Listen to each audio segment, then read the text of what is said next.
F'dak iż-żmien Ġesu telaq flimkien mad-dixxipli tiegħu għan-naħa tal-baħar u kotra kbira mill-Galilija marret warajh u mill-Ludija, minn Ġerusalemm, mill-Idumija, min-naħa l-oħra tal-Ġordan u mill-inħawi ta' Tir u Sidon, kotra kbira ta' nies li semgħu b'kull ma kien għamel marru ħdejh.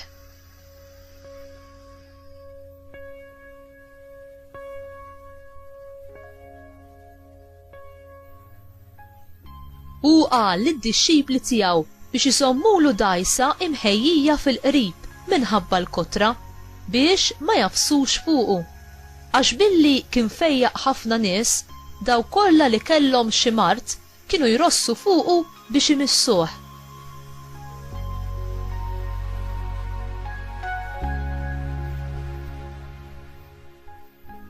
U l-ispirti ħsiena kull darba li kienu jlemħuh kienu jinxteħtu fl-art qudiemu u jaqbdu jgħidu, int liben ta' Alla. Iżda hu kien jordnalhom bis-sħiħ biex ma jorux min kien.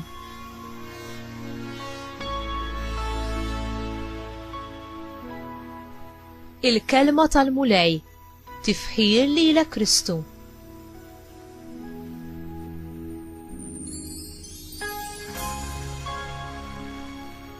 Ġieli ħassejtek tiġi mkaxkar u tentat minn forzi aqwa minnek. Fi żmien Ġesu, ħafna nies kienu jħossu fuqhom it-toqol tal-mart u jfittxu lil Ġesu għaliex kienu jafu li hu seta' jeħlishom minn dan it-toqol.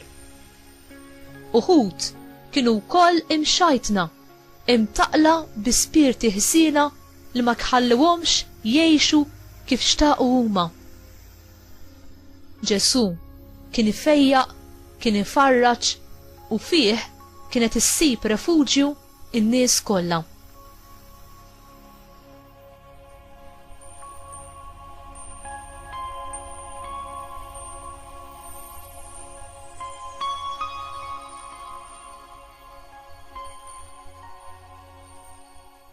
Ġesu kien l-uniku refuġju u l-uniku persuna li setat tilliberhom. Ġesu tħassarhom lil dawn in-nies u ħelishom minn qalbu mill-ħakma tal-ispirti ħsiena u mill-mart li kellhom fuqhom. Ġesu dejjem lest biex jeħlisna minn dak kollu li jorbotna u jsomna l-bogħod mill-imħabba tiegħu. Imma aħna lesti ninħallu minn kull ma jista' isomna l-bogħod milli nirċievu l-imħabba u l-grazzja ta' Alla li għandu għalina.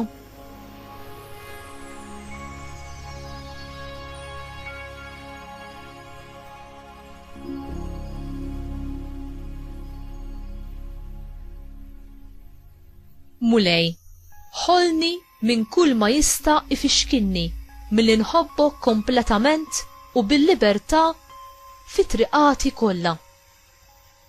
Għażiża Marija, għallimni kif għandi ngħix bil-qdusija u ma nħalli xejn li jista' jżommni lura milli nesperjenza il-ferħ li ngħix fil-preżenza ta' Alla, l-istess mod kif għext ħajtek inti. Amen.